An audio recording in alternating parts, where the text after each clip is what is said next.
My friends, today I prepared a full course for you that's all about fretboard visualization. It will take you from easy beginner concepts of seeing the notes and their connections on the fretboard, all the way to really cool, helpful music theory tricks and advanced topics when it comes to fretboard visualization, like coming up with killer arpeggios on the fly, or immediately visualizing all the most important scales on the neck without actually practicing them. Before we get started with today's course, I just want you to know that this is just a very small preview of what awaits you inside my actual online guitar academy on patreon.com/burned, because members over there have access to all of my premium guitar courses, like the 12 awesome guitar technique courses, 5 full music theory courses, and 4 home recording courses that I made for my Patreon community. And there's even a personal coaching tier in case you feel like you need my personal input on your guitar technique or theory skills. Of course, I'm also making tailor-made practice routines for all of our awesome personal coaching members. Due to the incredibly high demand by now, we can only accept a handful of students in the academy every week, because we want to keep the quality and student support at the highest level possible. So click the link in the description or in the first comment, patreon.com/burned, and see if there's still space for you this week. Get access to all of my premium courses right away. I'm waiting for you inside my online guitar academy on Patreon. But for now, let's get started with today's course and let's talk a bit about fretboard visualization. I'm sure you felt lost and confused at some point when you looked at your fretboard, especially during improvisation sessions.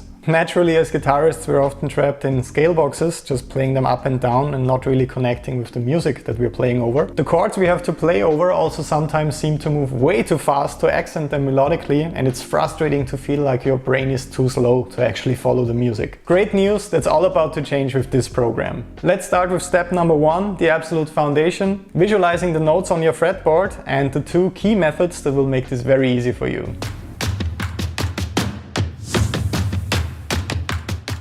I want to move to the really exciting second chapter as soon as possible, so let's keep this short and effective. You have to be able to visualize the notes you are playing on the fretboard to make significant progress with everything else I want to show you today. Let's start with some good news. As you might already know, everything repeats at the 12th fret. This obviously makes a graphic like this less intimidating right away. So for example, you have F on the 1st fret on the low E string and on the 13th fret on the low E string, or E on the 2nd fret of the D string and on the 14th fret of the D string. Generally speaking, there are 12 notes in music, so everything repeats in the next octave if you move up 12 frets. And it would repeat after the 24th fret once again, in case you have a longer guitar than me. Another unique benefit for us guitarists in standard tuning is that we have 2 E strings, a low E string, your lowest string, and a high E string, your highest string. So once you can see the notes on the low E string, you will also see them on the high E string. 1 string less to worry about. Now that we covered the absolute basics, it gets more interesting. Let's discuss the first really effective method of visualizing the fretboard.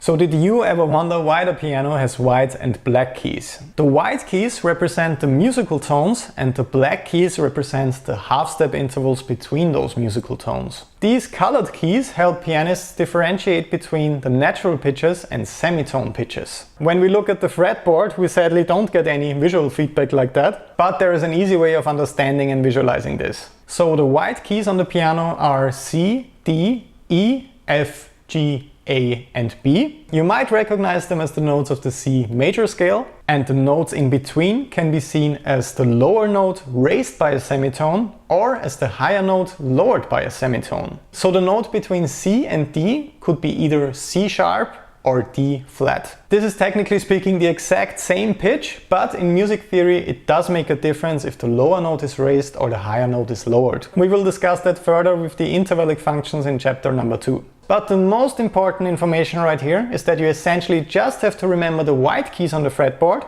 It will be easy for you to fill up the notes in between after that. Here's today's first exercise for you, playing the white keys on the low E string. Please make sure to memorize the notes when you're playing this exercise, or even say them out loud. This is not a technique exercise for a change, so it really doesn't matter how fast you can play this.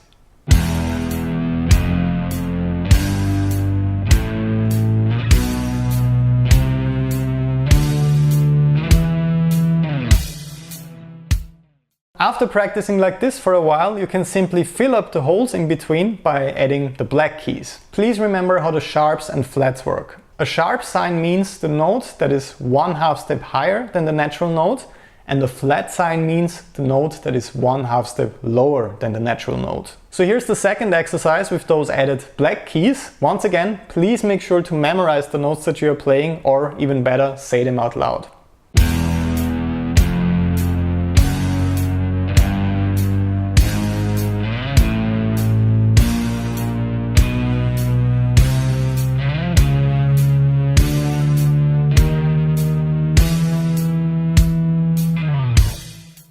Now that you understand this really important system, you can move to playing the C major scale all across the neck. This will obviously help you with memorizing all the natural notes across your fretboard, and you can fill the holes again later by just raising the lower natural note or lowering the higher natural note. Please take your time and practice this slowly and carefully. This could be the perfect workout for the start of your practice routine to warm up your fingers and also your brain. Remember to think about each note as you're practicing this, and also download your tabs, guitar profiles and video play-alongs for all of these daily exercises on patreon.com/Bernd.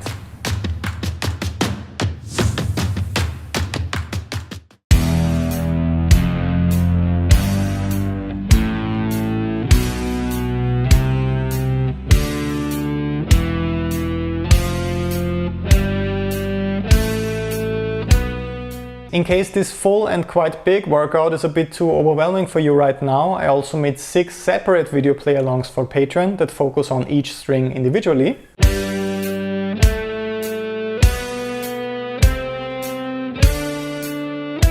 With these videos you can play along together with me in each practice routine, and you see each note light up in the video, which makes it a bit easier to memorize all of this.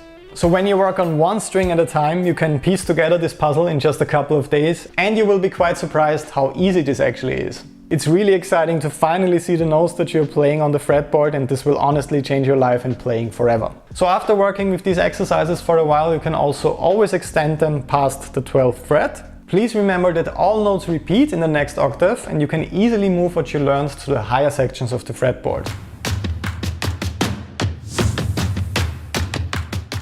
The second really helpful fretboard mastery method I want to show you today revolves around working with one note and moving it through all the different strings in different locations on the fretboard.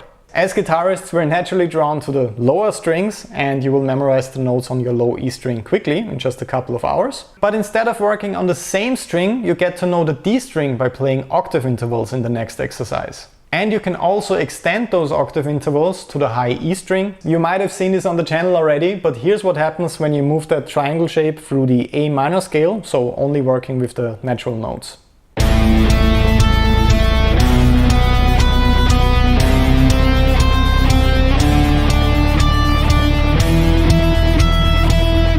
This is not only a great fretboard visualization exercise, this will also help you with memorizing and playing scales all across the fretboard. Watch what happens when you add the next 2 notes of the A minor scale to each note that you were playing. This is already very different than just playing a scale box up and down.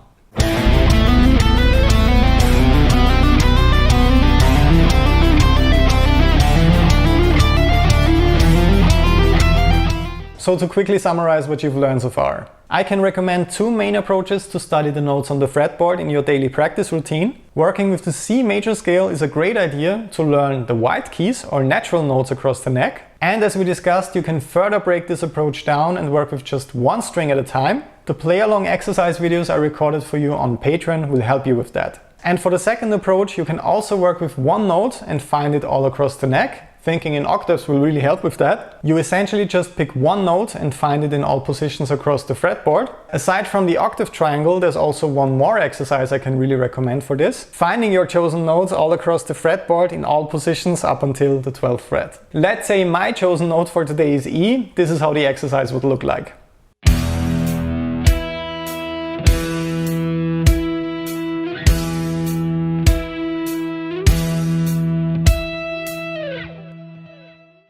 You can simply alternate between those 2 practice approaches every day to keep it interesting in your routine, and working like that will finally unlock the full fretboard for you in a quite short amount of time. Alright, up next I want to share a couple of more helpful tips when it comes to note location. These will additionally help you out with finding your way across the fretboard before we dive into the more advanced topics of this course. Once again, remember, all this is just a small preview of what awaits you inside my actual Guitar Academy on patreon.com/Bernd. So if you want the full experience and possibly even some help and input output from me as a personal coaching member, just sign up with the link down below, patreon.com/bernd, and check if there's still some space for you this week. I'd love to welcome you over there, but for now, let's keep going.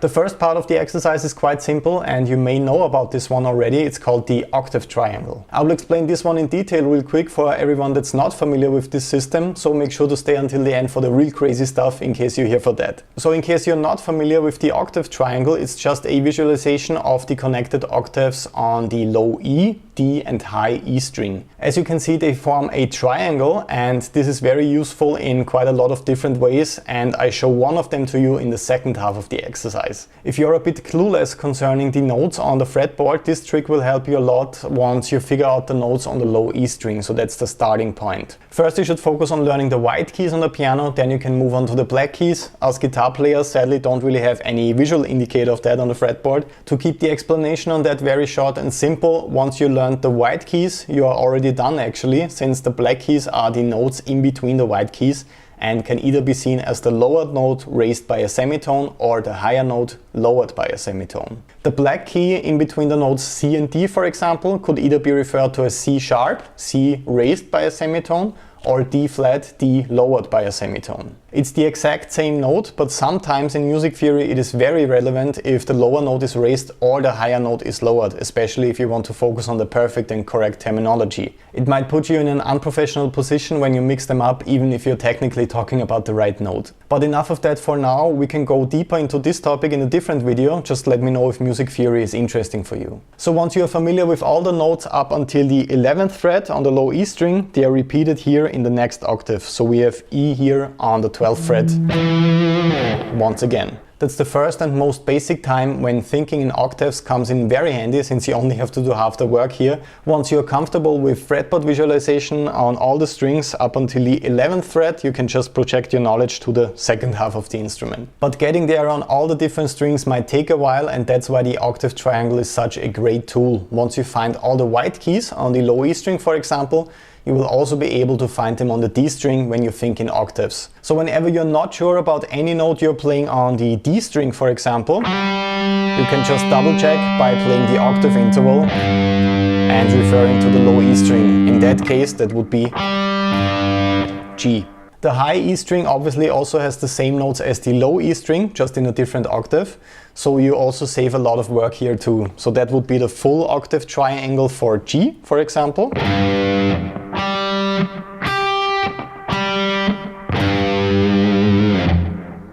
Another cool trick is thinking of the notes you play starting on the 5th fret of the lower string whenever you move to learning a higher string. In the case of the E and A string pair, we actually already know the notes of the A string. It's the same as if we were starting on the 5th fret of the low E string and then just climb up the neck. So when I'm starting to learn the notes on the A string, I'm just thinking of the notes that I'm playing starting from the 5th fret on the low E string.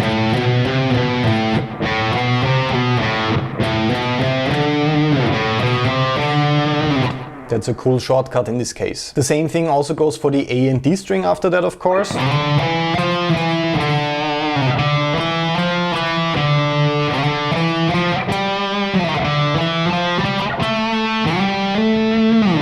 And so on. When I'm learning the D string, I can just think of the notes from the 5th fret on the A string.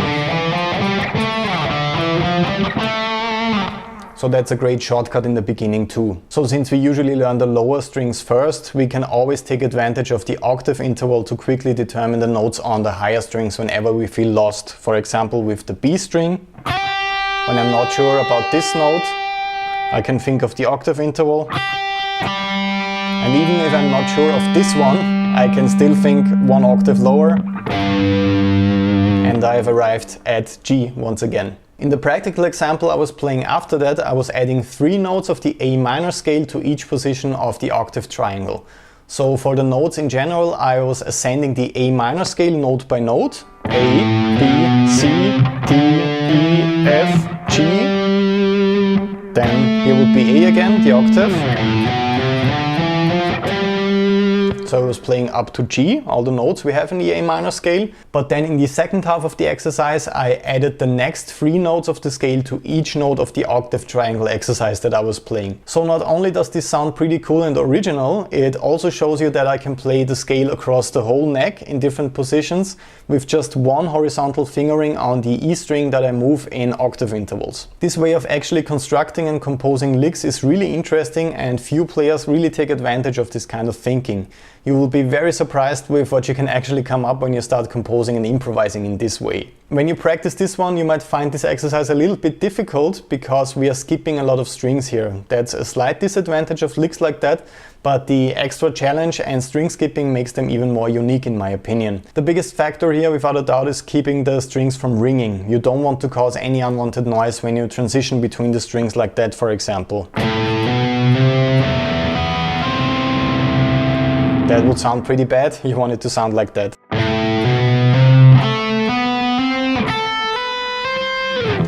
So a common mistake concerning that I see a lot with my students is unintentionally playing a pull-off when you move to the next octave, like that for example. That will sound quite messy, you want a super clean and nice transition. So aside from obviously playing the correct string after the octave jump, this is something that you should really pay attention to. I often use a groove gear fret wrap for licks like that. It's essentially a string dampener that keeps the open strings from ringing. But when you're practicing this exercise, you should also be able to play it without any gadgets, of course. The final example I want to show you, and that's where it gets a little bit crazy, is a pretty fast lick that is also based on this kind of thinking, and it should serve as a more practical example aside from the exercises. Here's that one. So this is a pretty fast and cool sounding one. In reality it's very easy, and there are only 2 super small fingerings you have to memorize to actually play it. It's composed in the basic A minor scale again, and this is fingering number 1. So we're playing hammer-ons, A, B, C, D, E, F, and this is the second fingering. We're just moving up 1 position within the scale, playing B, C, D, E, F, G.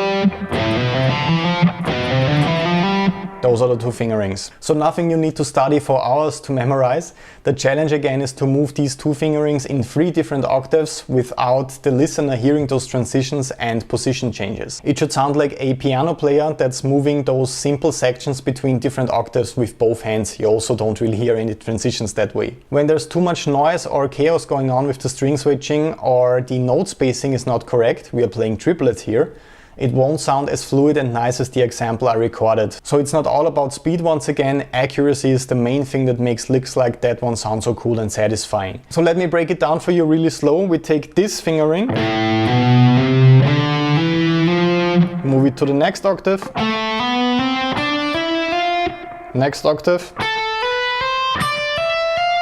and that's it. Then we move up to the second fingering we discussed, B, C, D, E, F, G. And we are playing pull-offs right here.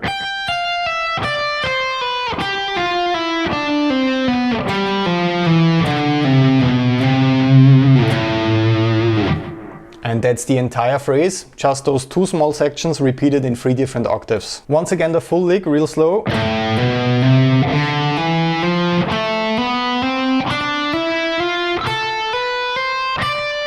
And then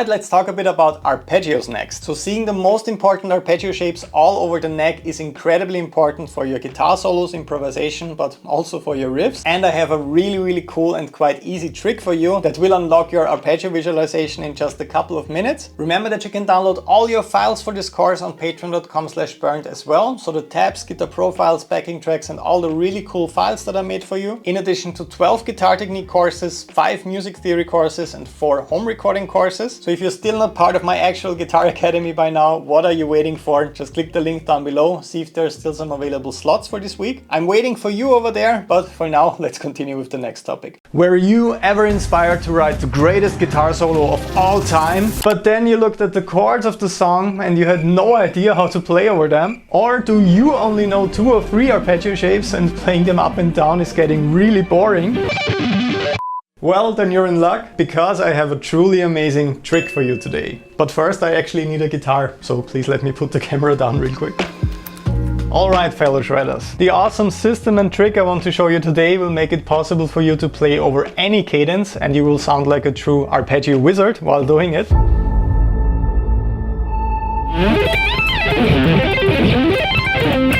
And great news, you don't have to learn hundreds of complicated shapes in order to do this. In the first chapter of this tutorial I will break down this easy concept with no added confusing nonsense. And in the second chapter things are getting really interesting because I will apply this system to an amazing cadence in E harmonic minor.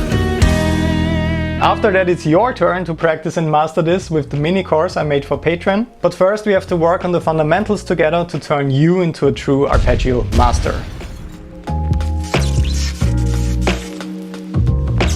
Okay, so let's admit it together. As guitarists, we're always guilty of thinking in boxes or shapes when it comes to arpeggios, and it seems quite simple at first. You encounter a completely new chord that you've never seen before, so naturally you go to Google and type in the chord name plus the magical word arpeggio. You pick the easiest looking shape and try to memorize it, and then you include it in your guitar solo.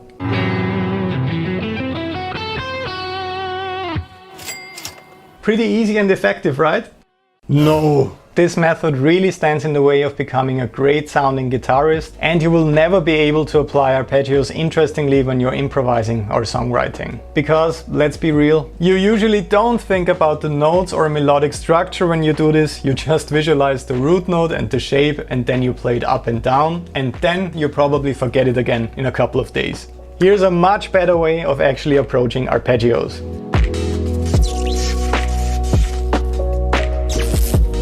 Just like major and minor chords, major and minor arpeggios consist of a root note, major third or minor third and perfect fifth. Sometimes the sevenths are also added to get major seventh and minor seventh arpeggios. And I promise this is all you need to know music theory wise to understand the system I'm about to show you right now. So let's continue right here on the fretboard. Alright, so that's example number 1, performed at a slow speed. Okay, no, I'm just kidding. So I'm picking E on the 7th fret on the A string as my root note. And the really awesome trick we're looking at today is building your own arpeggio shapes with only 2 notes per string. Everybody knows the pentatonic scale, or more commonly played with 2 notes per string. And what we're doing today with arpeggios is actually quite similar to that 2 note per string approach. So let's say I want to play an E minor 7th arpeggio, a very common one. I need the root E, the minor 3rd G, the perfect 5th B and the minor 7th D. But usually we don't really think about those notes and just look up a box or shape and play it up and down as fast as possible. But here's how it looks like in contrast to that when I'm playing those 4 notes of the E minor 7th arpeggio with a 2 note per string approach. So I'm playing E, the root on the 7th fret on the A string, G, the minor 3rd on the 10th fret on the A string, B, the perfect 5th on the 9th fret on the D string, and D, the minor 7th on the 12th fret on the D string. Pretty easy, right? So this is a super simple E minor 7th arpeggio. All the notes that we need are actually in there, just 4 notes. And the next exciting trick is that you can just copy and paste this exact shape into the next octave so you get a bigger arpeggio. So I'm playing E, G, B and D. Then I move this exact pattern to the next octave. So once again, E, G, B, D, and then I can play E and G on the high E string. And then you can just climb back down, starting from G. And you have a pretty big and cool sounding E minor 7th arpeggio without looking up any scale boxes or shapes on the internet. So although we only discussed the basics so far, things are getting much more exciting later on. I think you can already see the huge potential of playing and thinking like this. First of all, when you're thinking in octaves, you can easily extend those tone note per string shapes all across the fretboard. Remember, you're just playing the same 4 notes over and over again. And of course, this is the first and very important step to becoming a better and more educated guitar player, because you're actually thinking about the interval structure of the arpeggios and the notes that you're playing. So far so good, let's move to the second trick now. This is where things get really exciting. So the next pretty mind-blowing thing I want you to understand is that you don't have to change much of this at all to get different arpeggio shapes. You already know this small and really effective shape for the E minor 7th arpeggio, but let's say you want to play an E major 7th arpeggio. What happens now? Well, actually only 2 notes are changing. You have to swap the minor 3rd for a major 3rd and the minor 7th for a major 7th. So in simple words, you just move up 1 fret with your pinky finger to get the E major shape. So really slow. So you're just moving it up 1 fret compared to the minor 7th arpeggio we looked at. So minor 7th, major 7th. So now in just a couple of minutes of watching this video, you know how to play an E minor 7th arpeggio and an E major 7th arpeggio all across the neck without learning any chord shapes or memorizing any diagrams or stuff like that. And this is only the beginning of what we're doing today. But before we continue, this is how you could practice those 2 awesome shapes.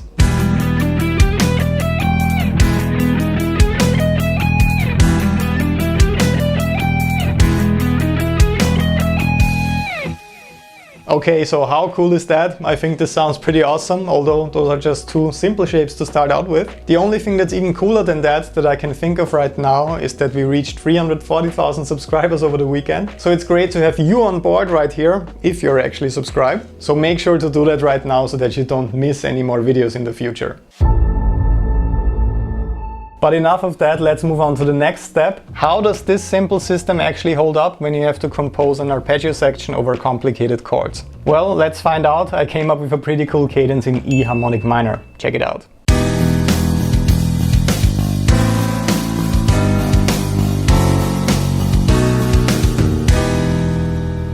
Those are some pretty cool sounding chords, right? But it can look a bit intimidating when you write them down. So to pick the safest and easiest way to play over that, most guitarists would actually just pick the E harmonic minor scale and play it over the entire cadence, not really thinking about the chords.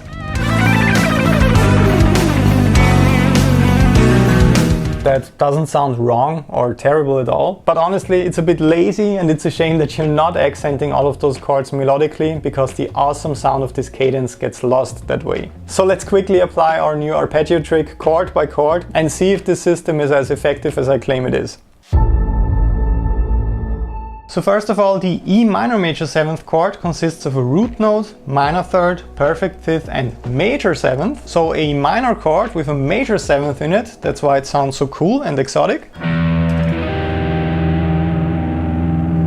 That's a pretty cool sound. So that means I just have to change 1 note from the minor shape we looked at already. We have to raise the minor 7th D to a major 7th D sharp. So instead of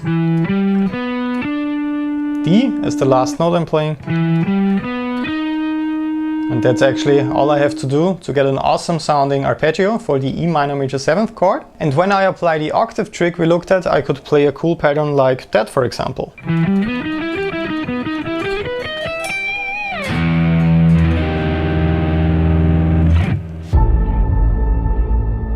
Up next we have an A minor 7th chord.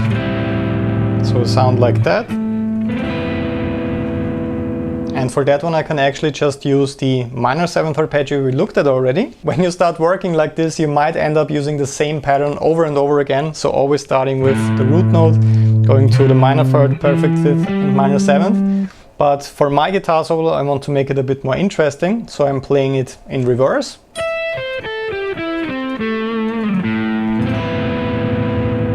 So I start with the perfect 5th E. Instead of just playing it up, I'm playing it down. So here's the full pattern so far. Let's connect those two shapes.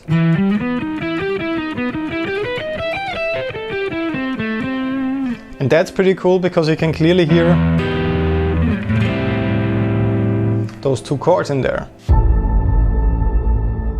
Up next we have a G augmented chord. That one sounds a bit crazy. And as you might know, augmented chords are just major thirds stacked on each other. So to easily come up with a G augmented shape on the fly, I can just play G, the root, then a major third interval, then another major third interval, then another major third interval, then another major third interval, then another one, and so on. And I can continue this all over the fretboard. So if we stick to our 2-note per string shapes, so 1, 2, 1, 2, we get this pretty easy to remember augmented shape. You will absolutely love to hear this in context when we put together the full solo, but we have one more chord, the F sharp minor 7 flat 5 chord. And for this one I need the root, the minor third, the diminished fifth, and the minor 7th, so I'm just lowering the 3rd note of the minor 7th shape you already know. Really simple. So instead of playing a minor 7th arpeggio, I'm just lowering the 3rd note. And I almost forgot the most important one. Of course, we also have a B dominant 7th chord before we resolve back into the tonic. And a dominant 7th chord, as you might know, consists of a root, major 3rd, perfect 5th and minor 7th. So once again I just have to change one note from the major 7th arpeggio we looked at earlier. I have to change the major 7th to a minor 7th. So I'm just lowering the last note. Instead of playing for a major 7th arpeggio, I'm playing, so I get that kind of sound. So that was quite a lot of music theory, but I promise it pays off. Check out how awesome the full arpeggio sequence sounds over those chords.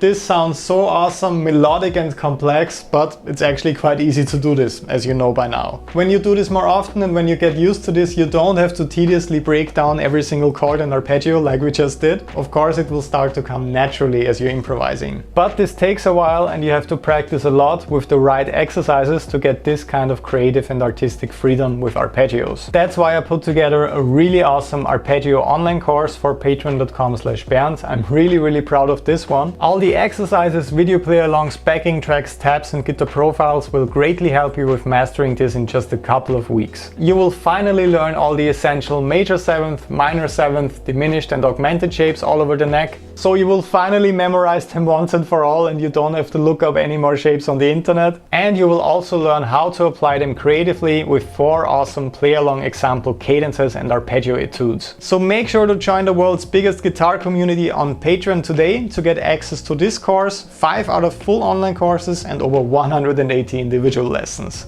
Alright, now it's finally time to check out some more advanced fretboard visualization topics. This is gonna be really interesting for you. It changed the way that I approach my guitar solos and especially improvisation forever. Just one quick tip, if you feel like you have a lot of gaps in your music theory knowledge, so you're a self-taught guitar player and nobody ever explained theory in a way that makes sense to you, remember that you have access to some amazing full courses on my Patreon page, patreon.com/Bernd. Those will take you from the absolutely necessary basics all the way to more complex and really interesting topics. So if you're a self-taught guitar player and don't really know that much about music theory, check out these courses right away. The link is down below, patreon.com/Bernd. Sign up today, I'm waiting for you over there. But for now, let's continue with the next topic. Let's talk about the nemesis of all rock and metal guitar players today, music theory.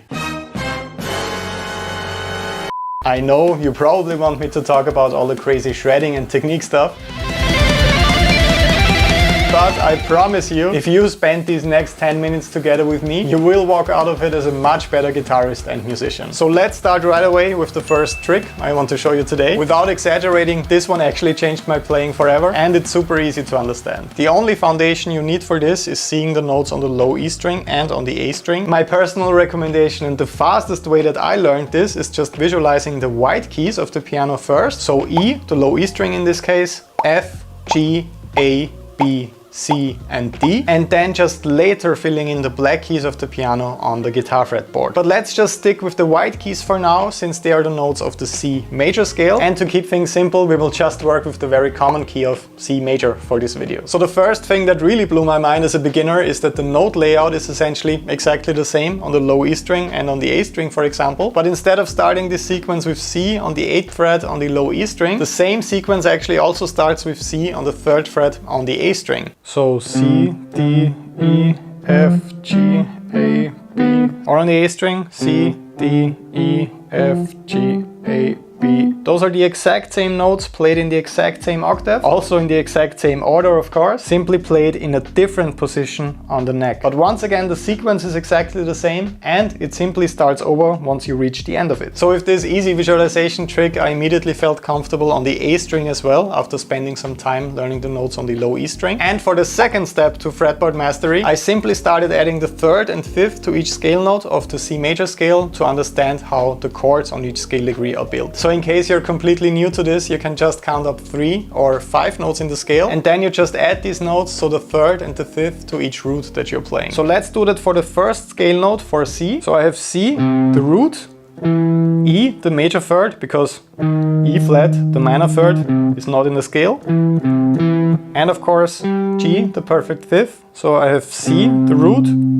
E, the major 3rd, and G, the perfect 5th on the first scale degree in the key of C major. Those are of course the intervals that form a major chord, and that's why you have a C major chord on the first scale degree of the C major scale. So far so boring, but here's the awesome fretboard visualization exercise you can derive from that. You end up with 3 main shapes for this basic arpeggio that are used the most often because they all start with the root note C. For the first shape you can play the root C with your index finger on the low E string, followed by the major 3rd with your pinky finger also on the low E string, and then the perfect 5th either with your middle finger or your ring finger on the A string. For the second shape you can start out with the root C, played with your middle finger on the 8th fret of the low E string, followed by the major 3rd E with your index finger on the A string, and the perfect 5th G with your pinky finger on the A string.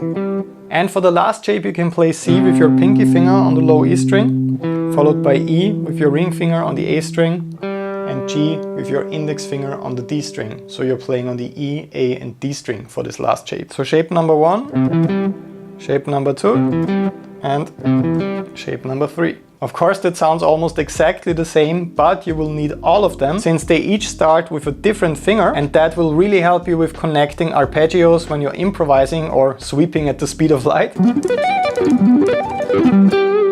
So this arpeggio trick will help you out a lot because you don't always need to jump to the next shape with your index finger. You also memorize an option that starts with the middle finger or with the pinky finger. The next trick is understanding that more complex chords, so 7th chords, are formed out of 4 notes. So you need to add one more note to those basic arpeggios that we established, either the major 7th or the minor 7th, depending on which of those intervals you actually get by counting up 7 notes from your desired root in the scale. To play these upcoming shapes you actually also need to visualize the notes on the D string, but please don't panic. Remember that the sequence starting from C also applies to this string. It simply moves up a bit and that will allow you to visualize the correct note for your 7th arpeggio now. So for the C major arpeggio we can simply count up 7 notes in the scale. So C, D, E, F, G, A, B. So I get B, the major 7th, making this a C major 7th arpeggio. Once again you have 3 different options of playing this. Or with the middle finger, or a bit more tricky with the pinky finger. And now here comes the magic trick. Once you apply this system to all notes of the C major scale, so adding the 3rd, 5th and 7th to all of those scale notes by only working with notes that you can find within the scale, you end up with this awesome sounding exercise.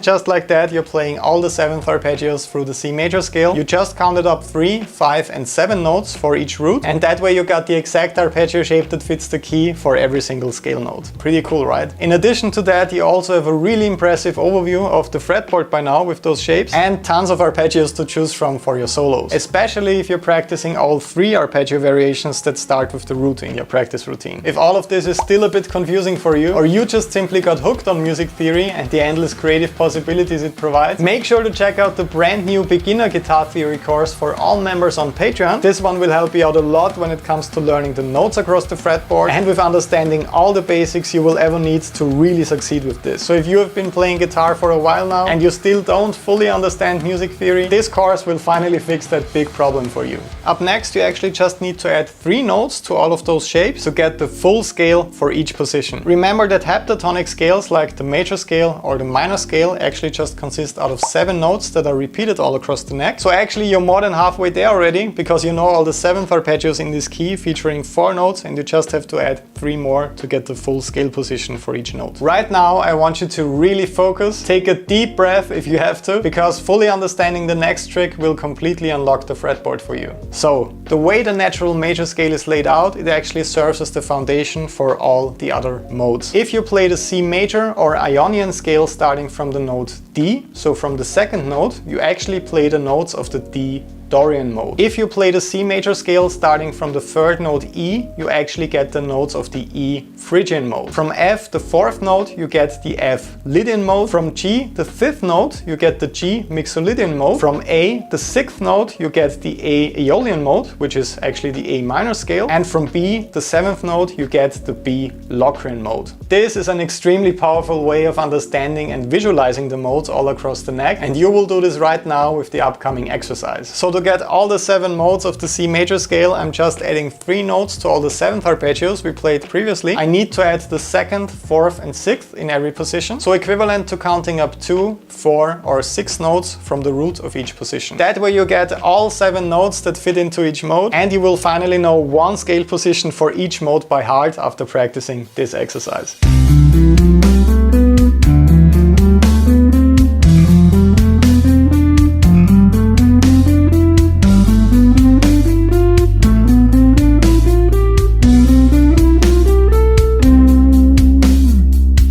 So my favorite part of this workout is that it makes you fully understand the connection between arpeggios and scales. I really recommend training your brain to still see those 7th arpeggio shapes when you're playing the scale positions. That way you're actually thinking about the intervals and notes that you're playing, and you're not just visualizing a shape on the fretboard. And please trust me on this, a whole new world will open up for you as a guitar player once you're able to do that. Imagine effortlessly switching between different scales or modes while combining your lines with elegant arpeggio sections on the fly. This is the shortcut you've been looking for that will make it happen. So please, I beg you, take advantage of it. A song that actually showcases this system is The Kindling, the opening track from my album Elevation.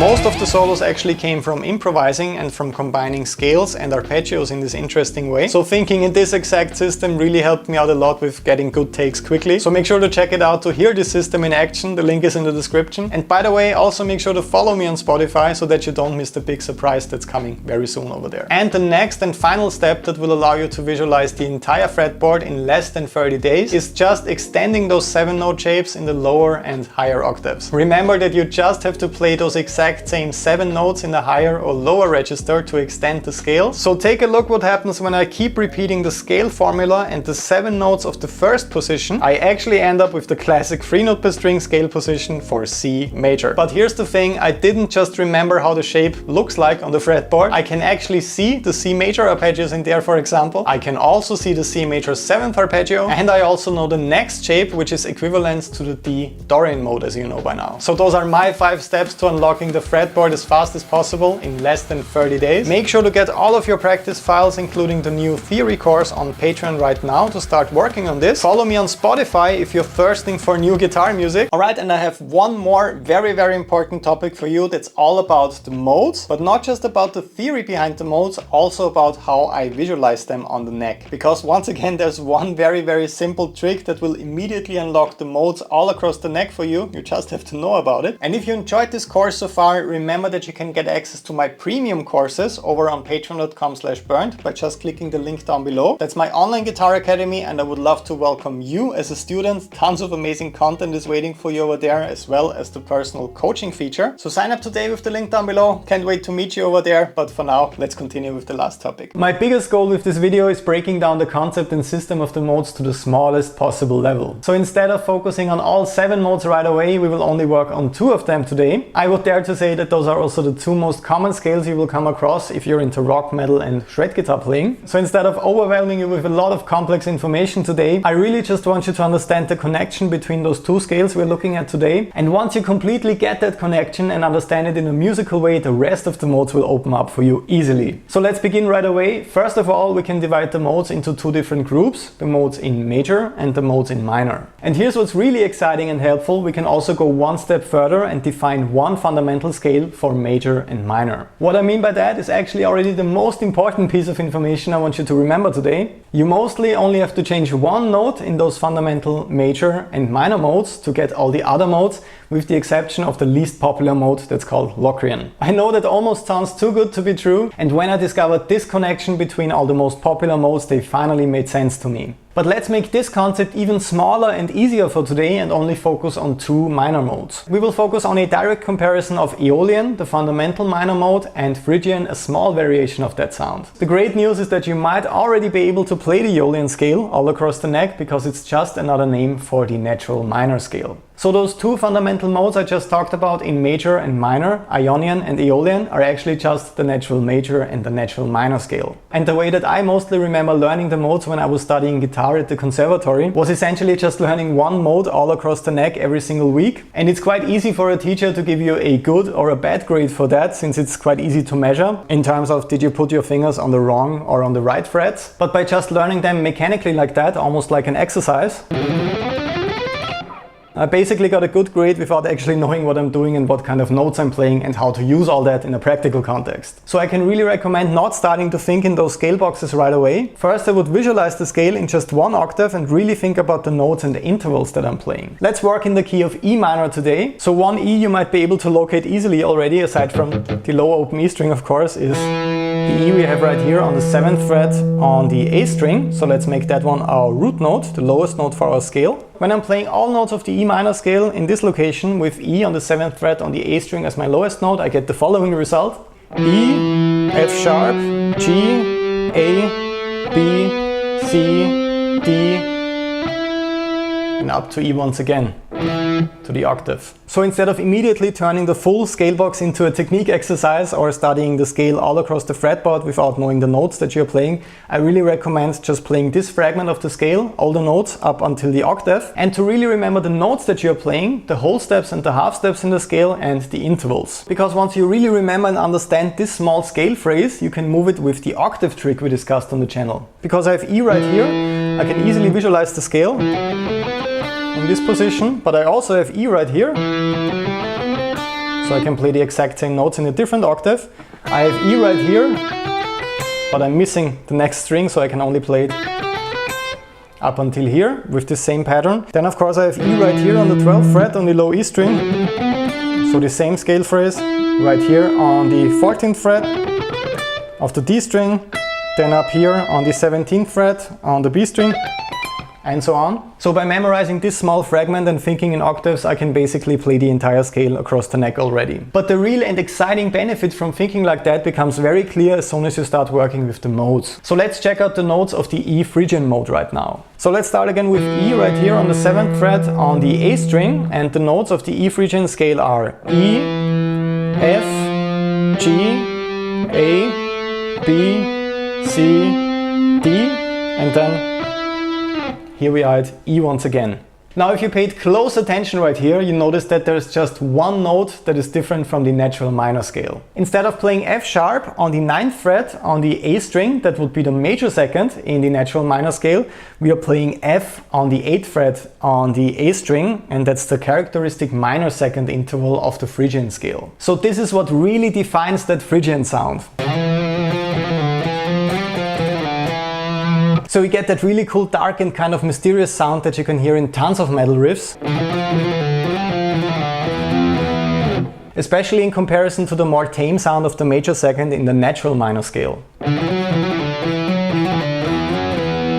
That doesn't really have that classic metal riff sound. So that brings us to the next very important point, when to actually use the natural minor scale and when to use the Phrygian scale. I prepared a couple of practical examples today that make this much easier to understand. That way you can start improvising, learning these scales and getting a feeling for the sound right after watching this lesson until the end. So the very easy and musical way of understanding which scale to use in a practical context is actually very similar to the system we looked at when we were studying the scale for the first time. So both riffs I prepared for the jam tracks are heavily focused on the low open E string, since that's a very common cliché for metal riffs. But the first riff has the E, F sharp and G power chords in it.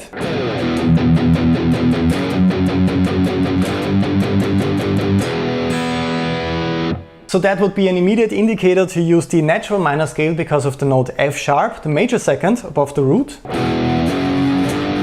Those are the notes E, F sharp and G, actually the first three notes of the natural minor scale, of the E natural minor scale. But the second riff has a big focus on F, on that half step above the root.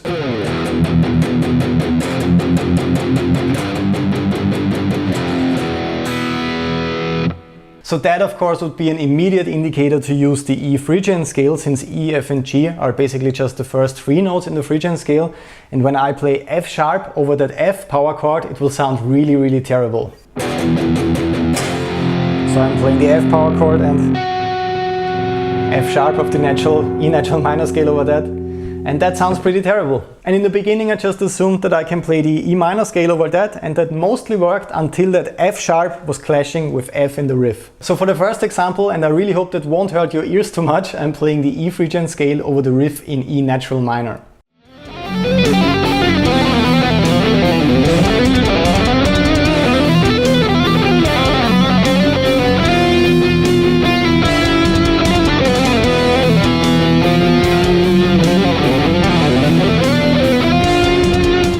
So as you can hear, that doesn't really work out too well whenever I'm playing F, the characteristic note of the E Phrygian scale that really clashes with F sharp in the riff. And with that I want to show you of course that the riff and the chords in the background are mostly responsible for your scale choices, and you can't just pick Phrygian because you really like the sound. You also have to pay attention to the musical environment and the composition you're playing over. Let's do the opposite now and play the natural minor scale over the Phrygian riff.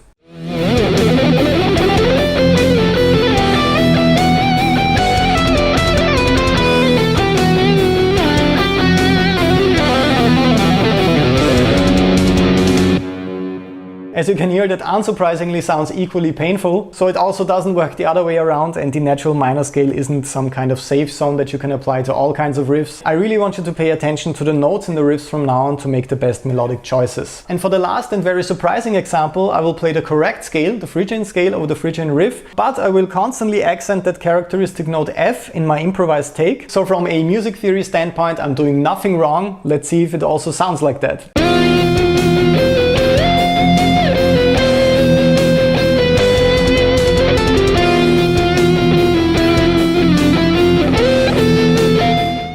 So that also sounds pretty weird because F, that minor second in the scale, is a really dissonant note. So this is a note in the scale similar to the minor sixth that you can use to add a lot of tension to your licks and that kind of dark color. It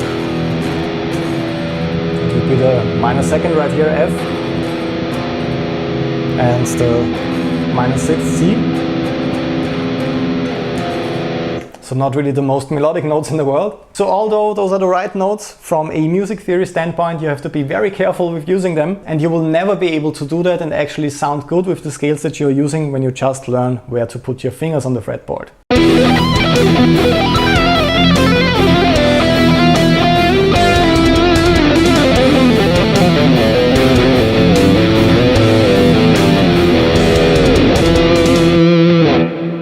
So I know that this was quite a lot to take in from a music theory perspective today. To quickly summarize today's video, I would personally start out by learning either the natural minor or natural major scale, both in the best case, just in one octave on the fretboard, really memorizing the notes that you are playing, the whole tone, half tone structure, and the intervals. And then you know all 7 notes of either the fundamental major or minor mode that you need to build all those other modes. And as we discussed, you mostly just have to change one note to get all those other interesting modes, with the exception of Locrian, which is also the least popular mode. For today's lesson, we chose to work with Phrygian, since it's a very common metal and rock scale. And for that one, we just had to change the major second of natural minor or Aeolian to a minor second to get Phrygian. Instead of just moving boxes around the fretboard and really not thinking about the notes that you are playing, you will be able to improvise, compose, play and understand much more interesting material that way. You will get a much better understanding of which scale you should use in which practical context. And of course, maybe that's the most important aspect, you will learn a lot of scales really fast, because you just have to change minor details in them. So you don't have to be intimidated with the modes anymore and think, okay, this month I'm learning Aeolian, next month I'm trying to understand Phrygian, and then I'm switching to the major modes, and next month I'm learning Lydian, and so on. These scales are all very connected, and as soon as you're able to visualize the natural major and minor scale, or the Ionian and Aeolian mode all across the neck, you can just make those small changes, just change one note in each position to get the Dorian mode, the Phrygian mode, the Lydian mode, the Mixolydian mode, and if you're really motivated, you can also study the Locrian mode after that. And whenever you discover a riff or a chord that has one of those characteristic notes in it, for example a major chord with the sharp 4 Lydian interval in it, you immediately have a great understanding of which scale you can use to play over that. In the end, don't forget to download your backing tracks for this lesson on patreon.com/Bernd. Over there you can also download the tabs, guitar profiles, practice backing tracks, video play alongs, PDF files and much more for every single YouTube lesson that I ever uploaded so far. Alright my friend, thanks so much for watching this video until the end. I hope you enjoyed this full course on fretboard visualization. Remember that this is just a basic teaser of what awaits you inside my actual online guitar academy on patreon.com/Bernd. You get access to 12 premium guitar technique courses, 5 music theory courses and 4 home recording courses right after joining. So become my guitar student today with the link down below, patreon.com/Bernd. Can't wait to meet you. If you want my personal input and a really cool personalized practice routine, just pick the personal coaching tier. Can't wait to get in touch with you. Click the link below right now, sign up. I will see you there. Have an amazing day. Greetings from Vienna and bye bye.